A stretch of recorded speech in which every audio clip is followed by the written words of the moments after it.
So, hello guys! Ngayong araw naman na ito ay ituturo ko sa inyo kung paano kayo mabibigyan ng access ng inyong boss sa kanilang inbox without giving you the password. Alright? So, ganito lang po kasimple ang paggawa po niyan. And hello nga po pala ulit and welcome po ulit sa ating YouTube channel. So, kung ikaw ay bago dito, please don't forget to subscribe po sa ating YouTube channel. So, ganito lang po kasimple ang pag-share po or kasi po minsan may mga boss po na hindi po ito alam gawin. So, ngayon po, kayo po mismo ang pwedeng magturo sa kanila without giving you the password po nila sa inyo.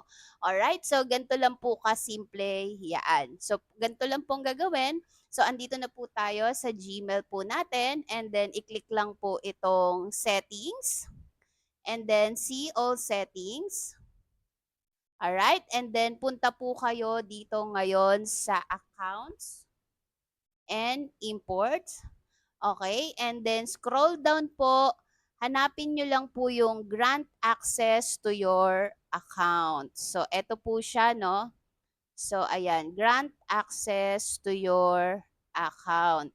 So, ito po, ma-access nyo po yung account niya without giving po the password. So, ang gagawin lang po natin is add another account. Okay? Wait lang po natin. Ayan. So, hinihingian niya ako ng Gmail. Ayan. So, may pumasok na. Yes lang natin. And then number 31. Okay. So, ayan po. So, ilalagay ko na po yung email address po. Let's say po, ang VA ko is yung isang email address ko, no? So, Senit Samudio 08 at Gmail. Ito kasi po ay yung personal email ko. Okay? And then, next step, okay? Tapos, send email to grant access. Okay? Ayan. So, na-confirm na po. Pupuntahan po natin ngayon yung email address ko po na isa. Ayan. Medyo nagbabagal ang ating computer. Ayan. So, receive tayo ng inbox natin. Tingnan po natin kung marireceive po natin yung kanyang email. Ayan. So, dito po sa updates, i-click lang po natin. Okay. So, ngayon po, naandito na po siya.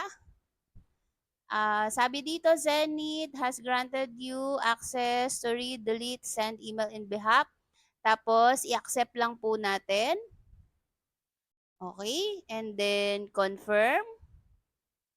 Ayan. So, click here.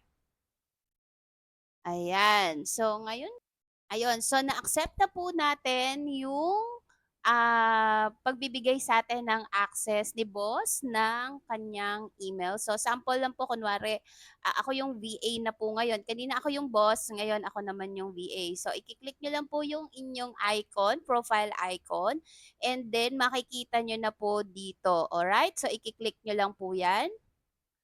Pagka-click nyo po yan, makikita ko na po yung kanyang email, email inbox po niya. So, pwede ko na po siyang ayusin. So, bilang VA po, dapat alam nyo po kung paano kayo bibigyan ng access ng inyong boss. So, tatandaan nyo lang po yan na pwede niya pa rin pong baguhin niyang mga access po na yan. For example po, ito yung mark as read, mark conversation as read when opened by others.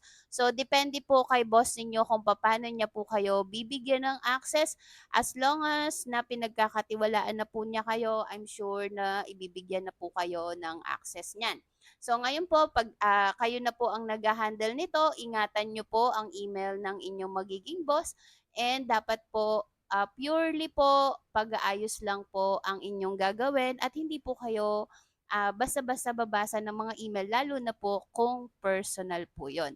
So, ganun lang po kasimple kung bibigyan kayo ng access ng inyong boss para po iayos ang kanilang email inbox po. So sana po may natutunan kayo, and please don't forget po to like, comment, and share po ang ating mga video, and don't forget po to subscribe. Yun lang po. Thank you so much. Bye-bye.